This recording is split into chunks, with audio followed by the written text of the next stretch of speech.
Good morning. Let's open in prayer.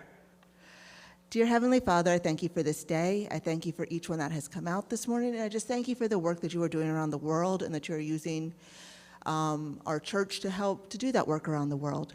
Help my words to honor and glorify you this morning and to be clear and help the congregation understand what I'm saying. In Jesus' name, amen.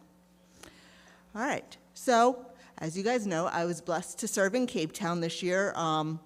The trip was technically from June 16th to 23rd. When I included travel, it took me June 14th to 24th because Cape Town's really far away and is a lot of flights. It is one of the three capitals of South Africa, because they have three capitals. And this is the legislative one, so it's where Parliament meets, and so you have a lot of beautiful parliamentary buildings. All right, next slide, please. So Cape Town is a port city. It's at the very tip of the continent of Africa, and it's where the Indian and Atlantic Ocean meet, and you can actually see where they meet. Cape Town was founded by the Dutch in the 1600s as a port between Europe and East Asia, and it was used by all of the Europeans for trade. Today, one of the major languages spoken there is Afrikaner, which is only spoken in South Africa, and it's a derivative of Dutch. And the other language most people speak is English, because in the 1800s, the British conquered, because they did that a lot. But part of what makes Cape Town a little different is when the Dutch were building it, they brought slaves over from East Asia. So there's a large Indian population there, and because of the trade from Europe and the trade from Asia, and then obviously the trade from Africa, it is a very multi-ethnic, multicultural city with a lot of different languages spoken. Next slide, please. So, fun fact, there are 7 floral regions of the world, which I did not know before going to South Africa. And what Cape Town is very proud of is that Cape Town is one of the 7. Most of them, like there's the North American region, there's the South American region. Cape Town is the smallest and most diverse region in the world. Botanists come from all over the world to study their plants, and they're very, very proud of that fact. Yeah, I had no clue. Next slide, please. Part of what makes Cape Town so diverse is its location. It is a city that's got the Atlantic and the Indian meeting in front of it, and then mountain ranges behind it. And it's kind of a really cool little city. I say little. It's got 5 million people, but everywhere we went, they're like, oh, it's 20 minutes to get there. It has very much a small town vibe going on, but it's a big metropolitan city. Next slide, please. So this is Mountain Head, and if you squint your eyes and kind of picture it like the Phoenix, the Sphinx, I mean, in Egypt, it is kind of looks like a lion laying down, where the point says Mountain Head, they call it Mountain, no. My pictures of Lion Head were more of just the one part. I'll explain why I didn't get a good picture of it later, but that's Lion's Head. Next slide, please. But the mountain in Cape Town is most known for is Table Mountain, which is a mountain that when you're up on top of it, it is completely flat. And next slide, please. This was the view from my hotel room. Yeah, I had a gorgeous view. And this is part of the 12 Apostles mountain range that surrounds Cape Town. Pretty much wherever you are in Cape Town, you can see mountains. There's always mountains, beautiful mountains in the background. And the ocean is never far away either, which makes for very interesting weather. So I was there in June, which is the beginning of their winter. So that meant it was 70 degrees during the day and 50 degrees at night. You know, it's a rough winter. The biggest thing, though, is that it rains during the winter. And I was also told that the summer isn't that different. That summer, it might get up to 80. And it doesn't really get below 50, but there's no rain. And Laura, who was one of the head missionaries while we were there, she told us that while they were planning, people kept telling them, you can't have a group come in June. It's going to rain the whole time. So in the 18 months they were planning, that was one of their top prayer requests, was that it wouldn't rain while we were there.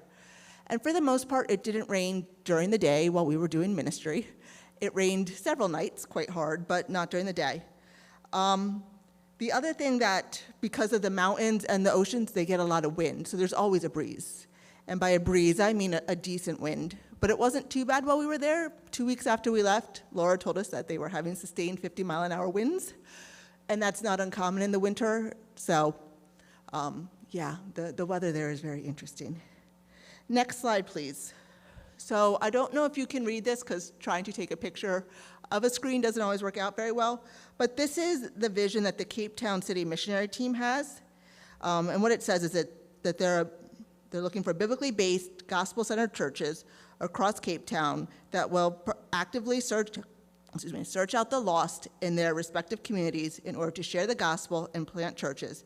As this occurs, drugs, crime, and gangs will lose their hold on our city as the peace of Christ reigns.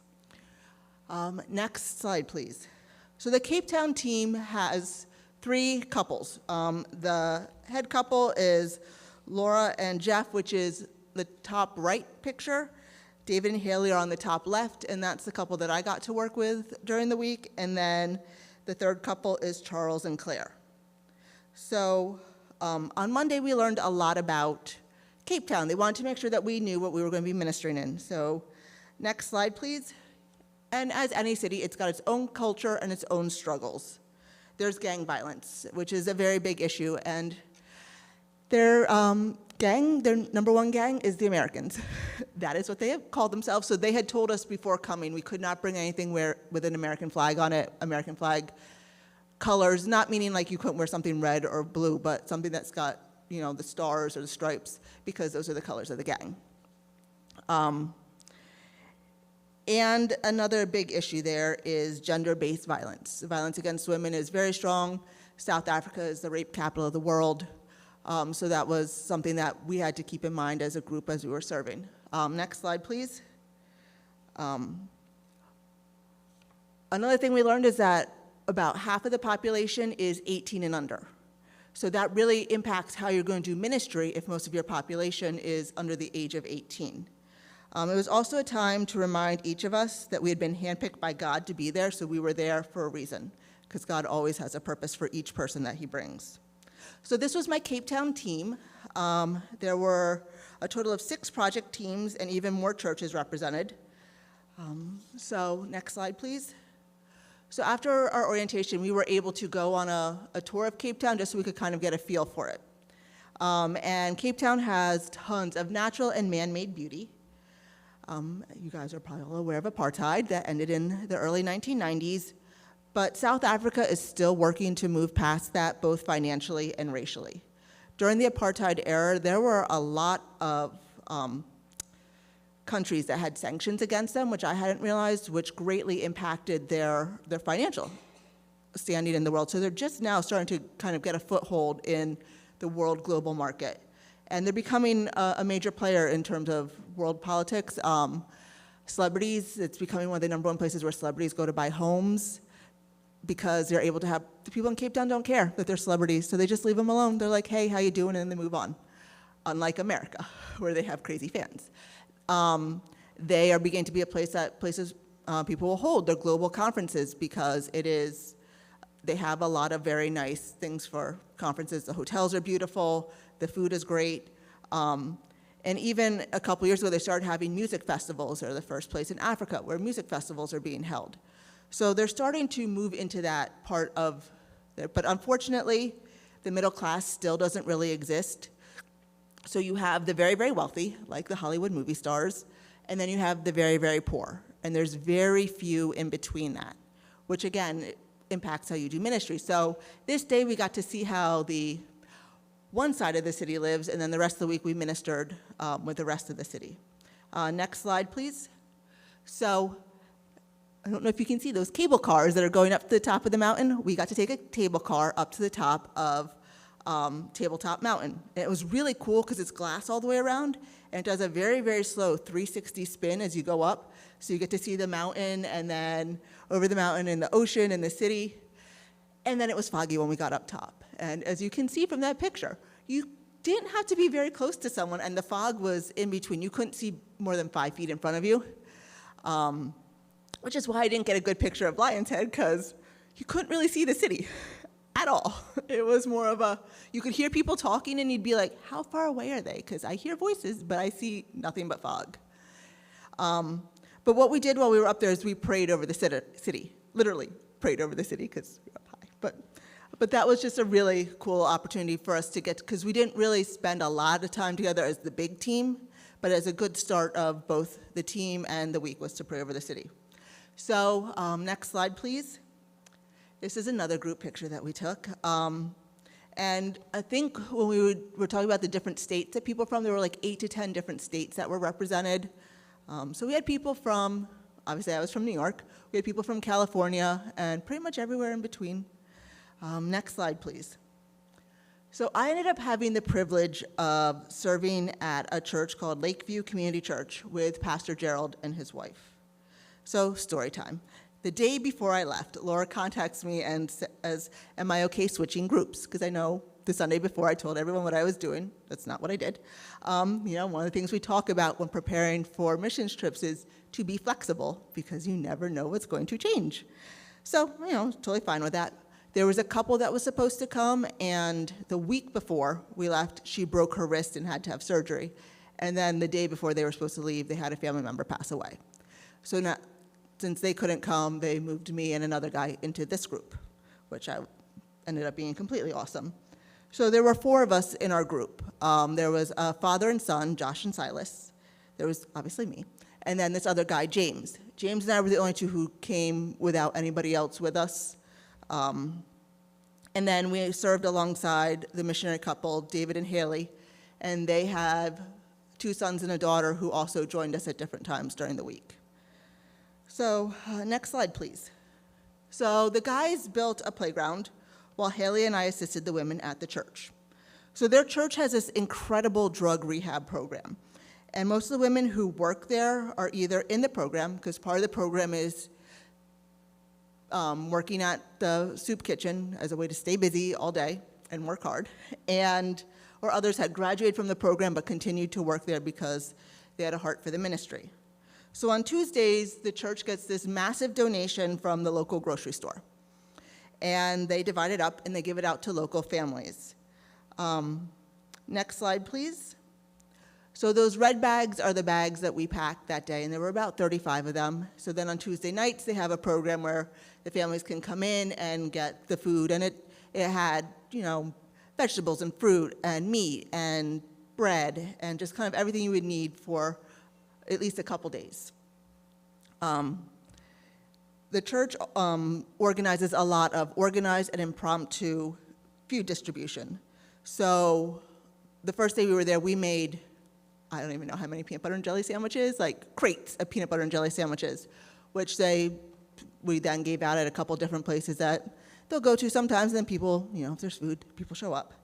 The other thing we did was, if you see on the right side, the crate of thing that looks like bags of flour, that's cornmeal.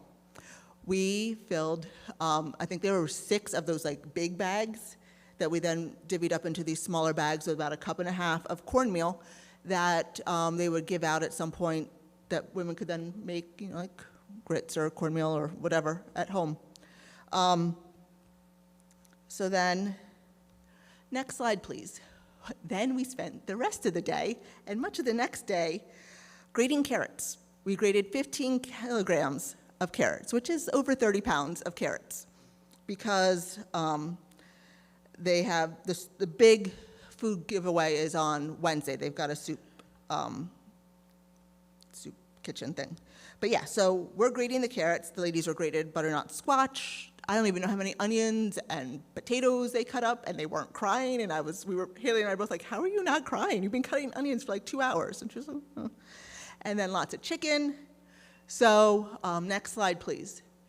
And you can see those are the 4 giant pots of food that they made. And so they have 4 different places that they go to. So one of the ladies was sharing with us, because they shared their testimonies while we were working with them, that, before becoming a Christian, they would come into her community and they would give out food, and she would take it, and then she began to think, well, why are these people giving out food? And then realizing that if they love me, how much more must God love me that they're coming in here? And through that is how she became a Christian. And that's something that the church is very intentional in all of their programs, that they find a way to incorporate the gospel while caring for the physical needs. So next slide, please. So they have connections all over the city, and the people there know them and respect them, and the people in their church live in some of these areas, and they're called townships. They don't have ghettos, they don't have slums, they have townships, because that sounds nicer. And we went to one that is called Lavender Hill, and it is a gang stronghold, so you would not go there unless you knew someone there, but the church has been going there for 25 years and has never had an issue because the people in the community know them, and the gangs kind of, during that time, don't do anything. While we were there, I think the day before, and then like 3 days before that, there had been multiple stabbings in this area that we were going into. So next slide, please. So we were, blessed to be able to minister with so many people from Lakewood over the course of the week. The pastor there is very adamant in his teachings. You are saved to serve, and if you're part of Lakeview Church, you're going to be involved in serving. That's not a question. And this doesn't just apply to to the adults. It was incredible to see kids wanting to serve, kids of all ages actively begging to serve. The church has a girls' home for girls who've been forced out of their homes for various reasons. Like I said, there's a lot of gender-based violence, and a lot of it is directed towards young girls. So the girls that live in that home right now, they've got 5 girls between the ages of 8 and 13.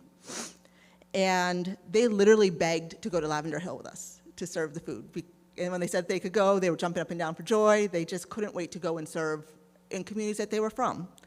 And the pastor's wife is trying to train them to be able to take over the program when she retires, because she wants them to have that passion, not to do it out of a sense of obligation, but a desire to serve the people around them.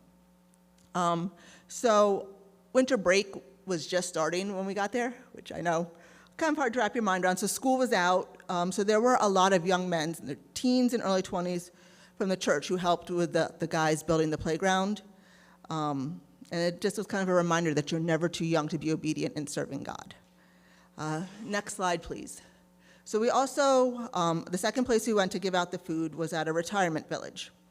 Now the government provides about 2,200 Rand a month, which is about 150 US dollars. And that's what they have to live on for their retirement, and the retirement village costs half of that. So that doesn't leave them with much to live on for the rest of the month. So they come each week and they provide them with food. And again, it was really cool to see the kids running to each of the people's little homes and getting their containers and helping them to walk over and fill their containers, and then they would carry them back for them, along with bread and fruit and just other things that they would need to help keep them for the next week. And then the third place that we served was at the church. They open it up and they have the soup kitchen at their church. And at the same time that's going on, they have something called baby washing, which I was like, what is baby washing? And it's literally what it sounds like. People would come with their children, like their little ones, and they would give them a free bath. And for some of them, they really needed a bath. But they don't just give them a bath, they also give them a free set of clothing. They'll put them in fresh clothing, and they get to keep the outfit they came in and that outfit. And then they'll send them home with 2 diapers, 2 things of food, depending on the age. And they offer this every week, so it helps them to establish relationships with families who have children. Because if you can't afford to buy your child clothes, but you come every Wednesday, you get an outfit. So you can start to build up their wardrobe, and then as they're growing, you're getting the next size up and the next size up. And one of the kids that was there, he was brought by his neighbors' kids who were like 6 and 7, and they were like, he needs a bath, so he's going to come with us. But again, everything they're doing is to build relationships. All right. Next slide, please. So on Thursday morning, we returned to the retirement village, and on Thursday mornings, they do a service for the residents who live there. We sang songs. The lady sang for us, and the lady who's sitting in the chair, she was sitting next to me. She's 97, still singing. Like, she did a solo. She's got, a lot of power in her voice. And then Josh, who was one of the guys from our group, he gave a short message.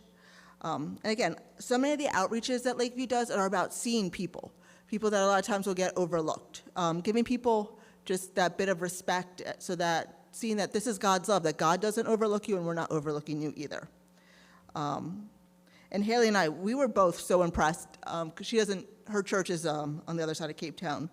But we were so impressed with how they did ministry. To be a church member, you have to be involved in ministry, which is really how all churches should be. But the members don't see it as a burden or as this thing that they have to do to be a member. They see it as a joy in serving because it's what God has commanded them to do, so it's a privilege. They've seen how others have served them, and they want to serve in the same way. And so when you become a Christian, if you become a Christian through that, like the ministries of the church, you're immediately rolled into some sort of a ministry. Next slide, please.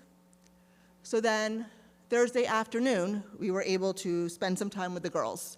Last year, someone donated money for them to open a girls' home because they had been there and they had heard the story of these two girls who were 15, who were Muslim, who had become Christian and were kicked out of their homes. And they didn't have any place to go. So this person donated the money for them to buy that and was going to provide the finances for the first year. So it's a very nice home. It's got, I think, 3 bedrooms. They've got a house mother who takes care of them. They provide the girls with their schooling, take them to school, provide school fees, all that stuff, and safety, which is huge.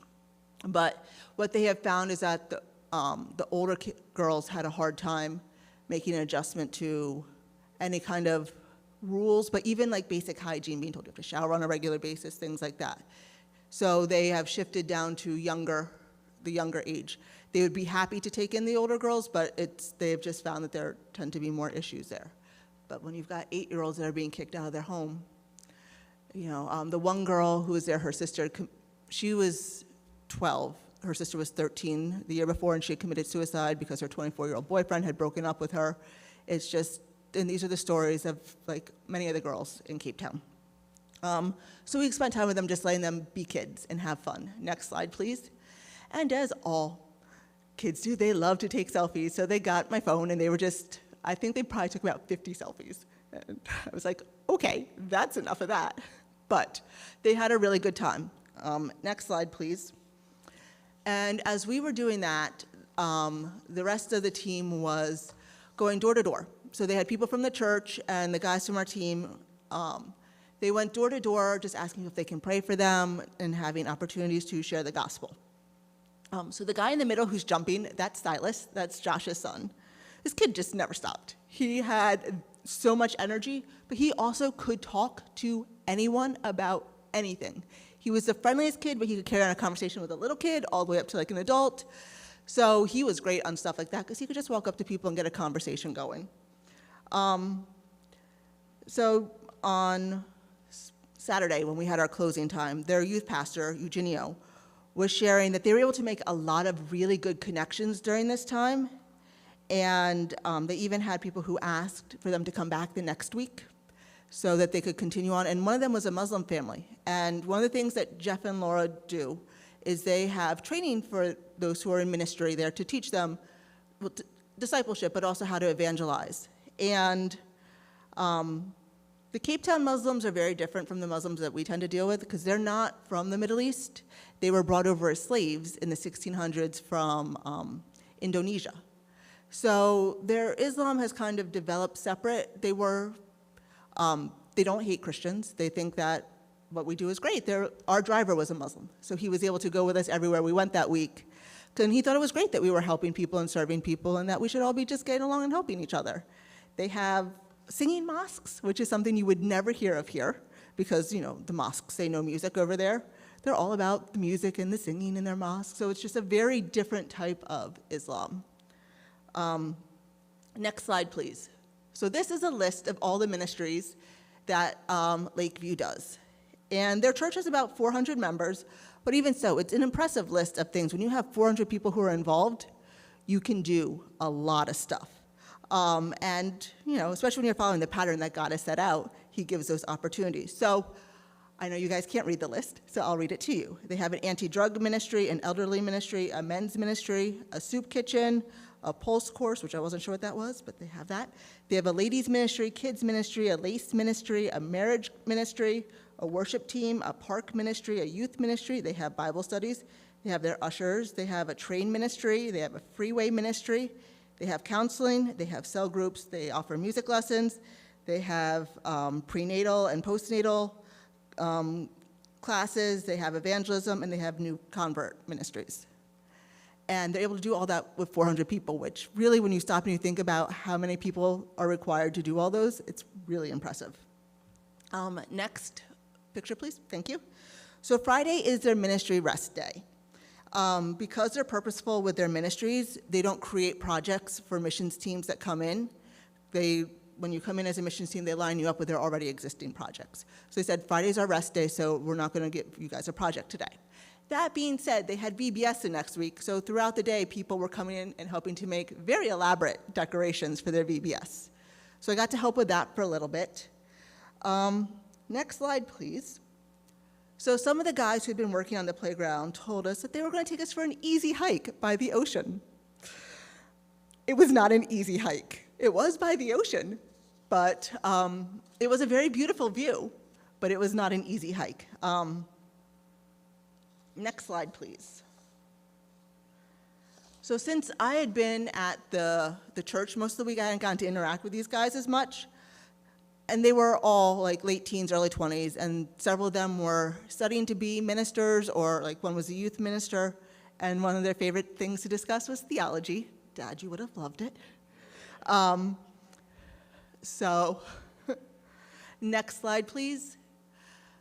Yeah, this was when we got to the top of the mountain, and then, but anyway, so me being a scientist, my ankle actually did fine.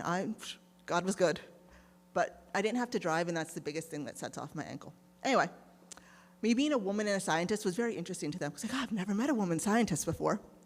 But then that led to, and I think with each one of them individually, I had the same conversation about how do I balance my faith and my belief with being a scientist.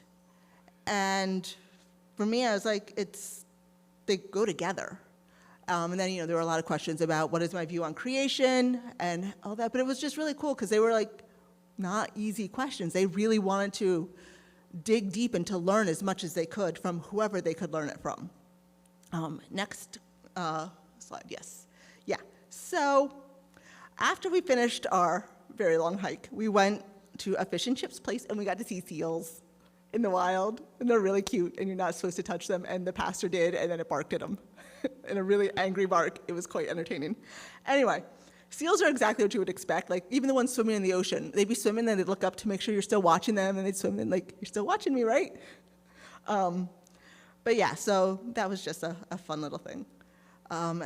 Next slide, please. So I've mentioned several times that there was a playground that was built.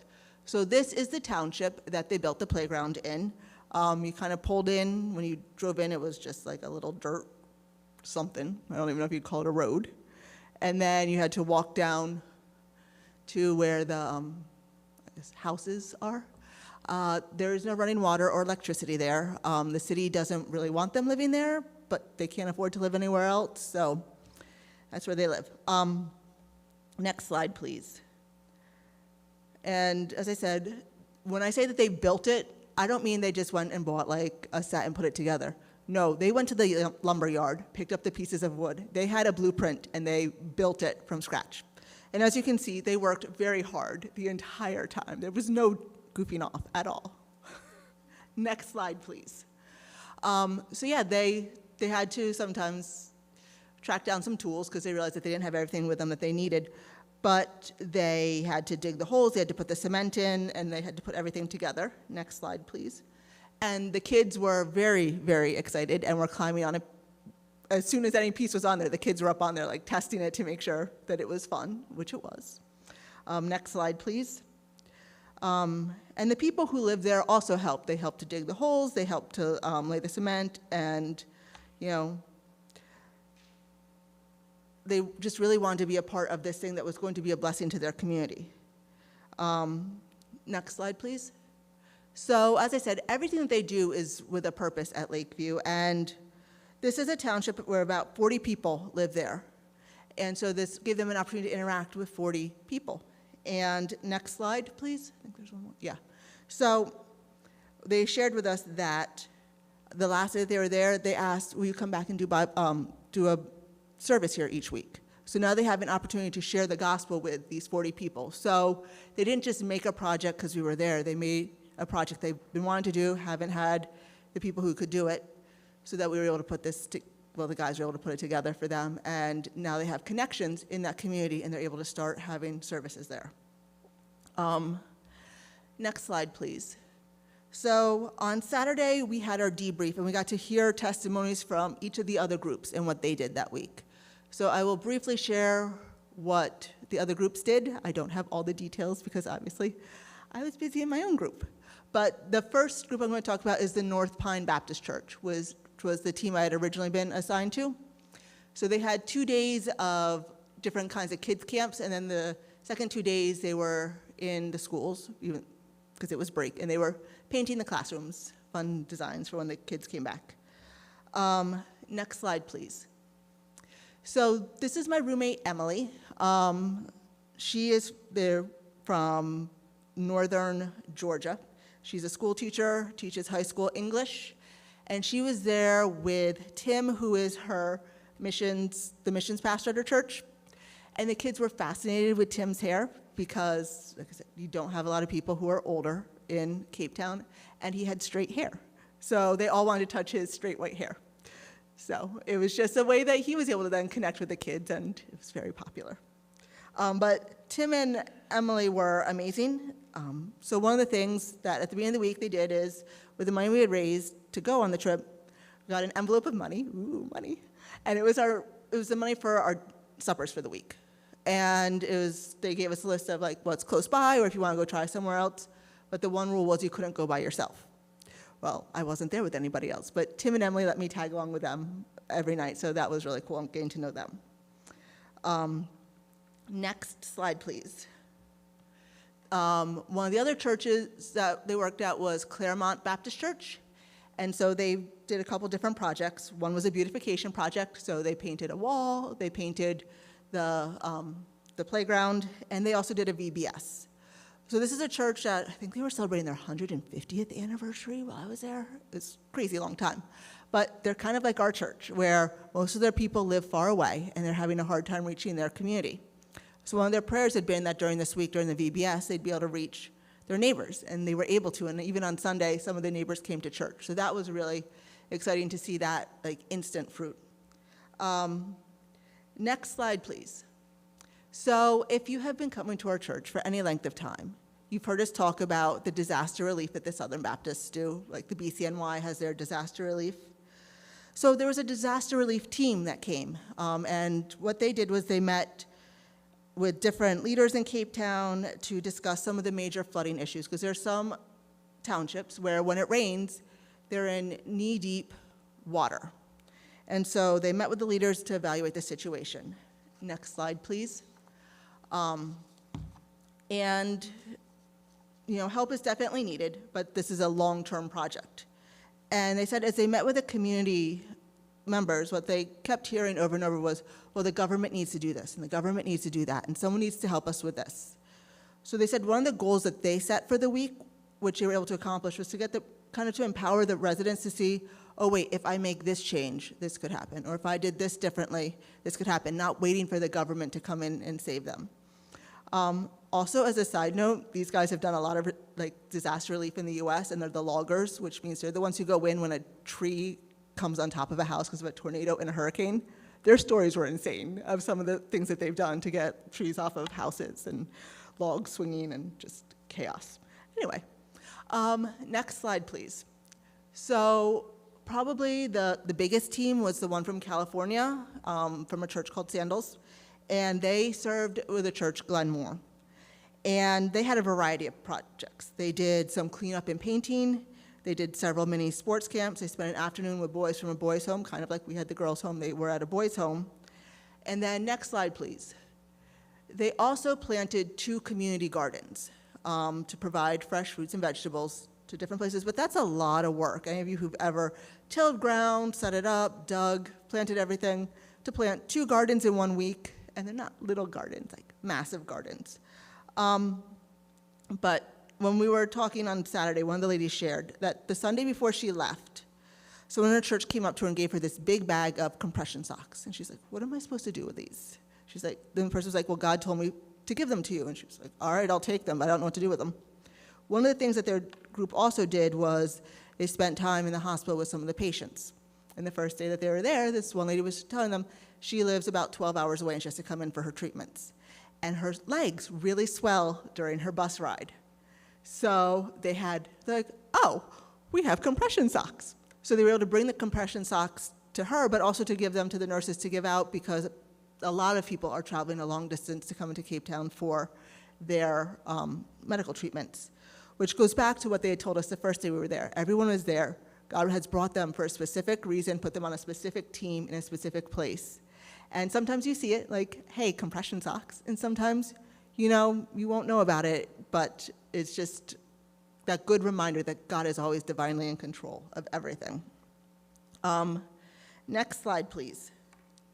There was also a group that worked at Woodstock Baptist Church, and they had the opportunity to pack care packages for the community. And next slide, please.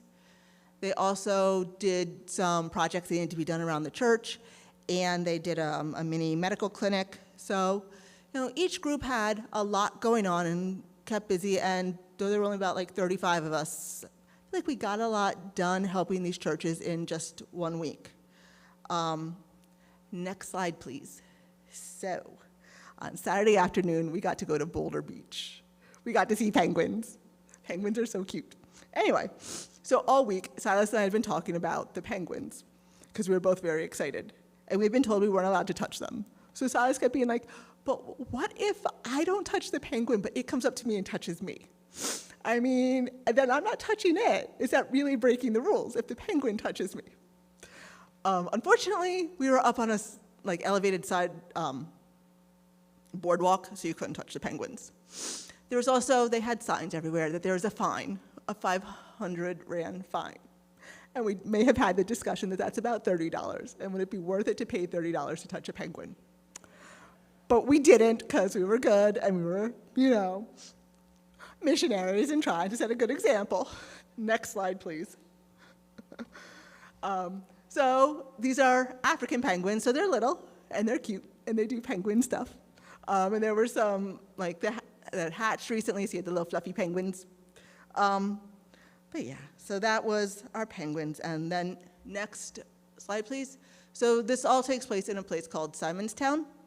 And the Navy was doing some stuff there, so we got to see some of their Navy ships, and they have only about 40 ships in their Navy, and 5 of them were there, so we got to see most of their Navy. And then, the crosswalk was penguins, which just entertained me, because penguin crosswalks, how fun is that? So next slide, please.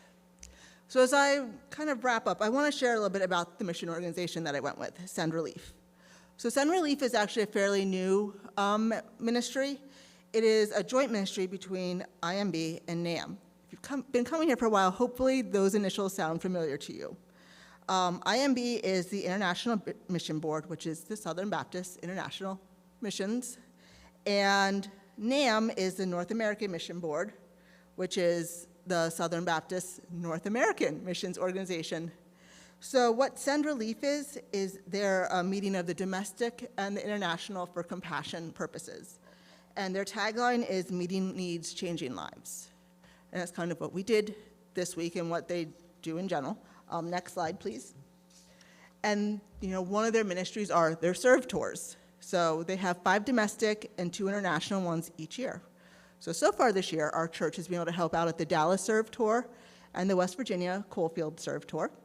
And in a few weeks, actually in less than 2 weeks, a group of us will be going to Flint, Michigan. And in October, hopefully, people will be joining us to go to Brownsville. But they have also posted their trips for next year. There are 5, like I said, 5 domestic and 2 international. So it is something that you can be praying about, because I will say this, of all the mission trips, and you guys know I've been on a few mission trips in my life, they are the best organized, most focused, God-centered mission organization I've ever worked with. So just, if you're a little worried about going, you're not sure, they have it all handled. Like I said, they start 18 months out planning these things. Cape Town was, they started last year. And they're already planning their ones for 2026. Also, I wanted to share about something else, and I'll be putting this out on the bulletin board. It's called Missions in a Box, What this is it's a virtual missions conference that's hosted by the women of BCNY, which is the Baptist Convention of New York. So that's our local Southern Baptist branch. And what you do is when you register, they will send you a box. And then on September 12th, they have a virtual mission conference. They'll talk about some of the stuff that's in the box. You'll get to hear testimonies from missionaries and just hear what God is doing through the Southern Baptists around the world. So it's just a really cool opportunity, and it doesn't cost you anything. And you can just do it at home in front of your computer, which is always very nice. So I also have 5 Made in Africa decorations to see how well you guys were paying attention. So I have some questions for you, and if you can answer it correctly, you can come up and pick one of these lovely little things. All right, so my first question is, South Africa has 3 capitals, and Cape Town is one of them. What role does it serve? Who remembers? What? What? That it is a port city, but that's not the part of the government that it does. Yeah, I know. Threw a lot of information at you and expected you to pay attention. How dare I? I thought I'd put a really hard question first to make you really doubt yourselves. It's the legislative one. It's one where Parliament meets. All right. Next question. What language is spoken in South Africa that's roots are in the Dutch language? What? Africa? No. Afrikaan, yes. So you guys can fight out who said that first. Okay.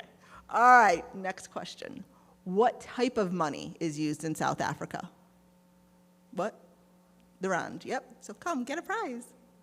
No? Oh, I'll pick for you? You know, I will give you the $1, $1 US dollar is about 18 rand. Yeah, 1 to 18, yeah. Which, I didn't mention this. So the prices look kind of high, but when you do the exchange rate, it's not so bad. So I was able to get steak most nights for about $10. Like, good steak, yeah, $10. Oh, so most nights I had steak when we went out, and it was about $10 US dollars, yeah. Yeah, I was maybe torturing Dad a little bit. So this is what I had tonight, and it was this much. Next question. What 2 oceans meet at Cape Town? And the Indian and Atlantic, yes. So Peter, you want to come get a little?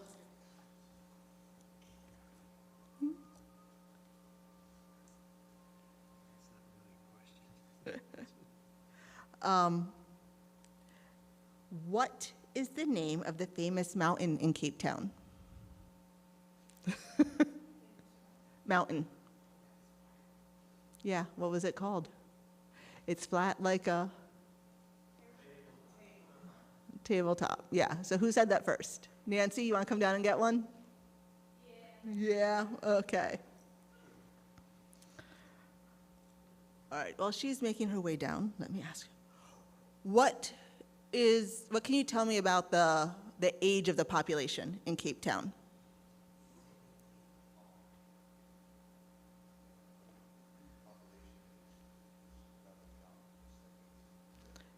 Yep, so you can come get a...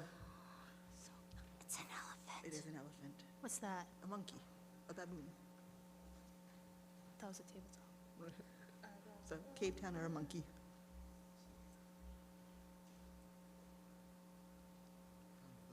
All right, okay. And for the monkey, what animals did I see while I was in Cape Town? Michael? And? Yes, very good.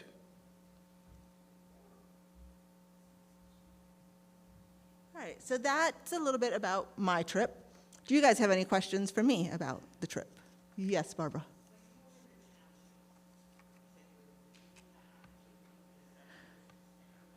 I did not, because I didn't spend a lot of time in the townships other than feeding, and I don't know if you noticed how large the crowd was.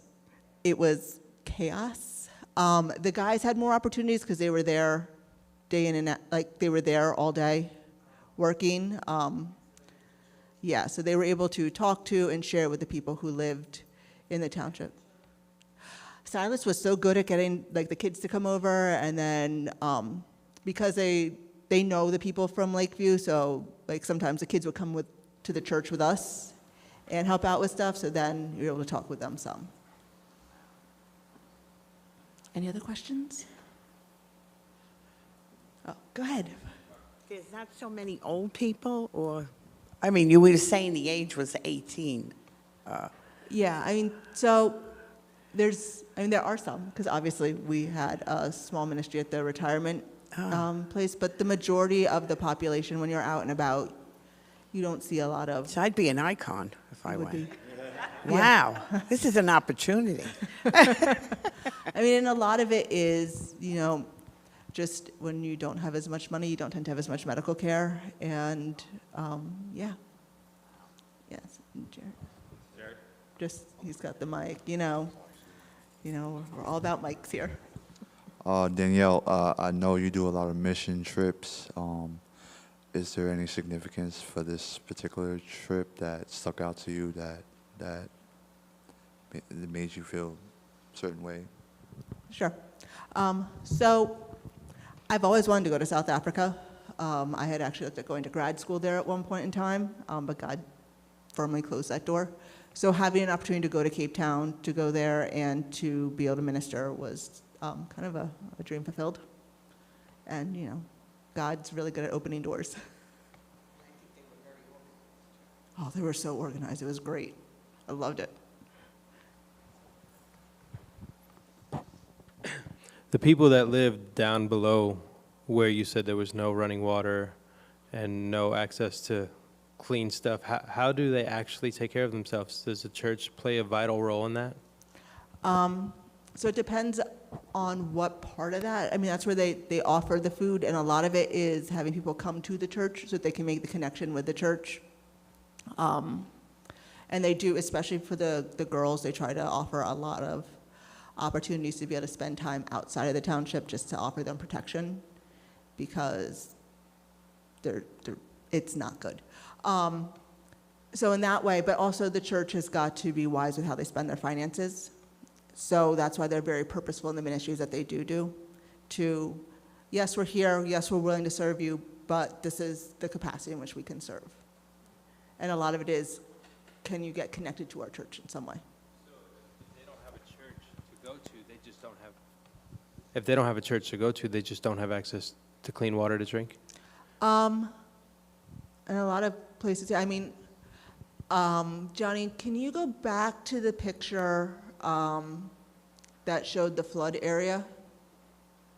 It was maybe 4 slides back, maybe 5, maybe more, I don't know.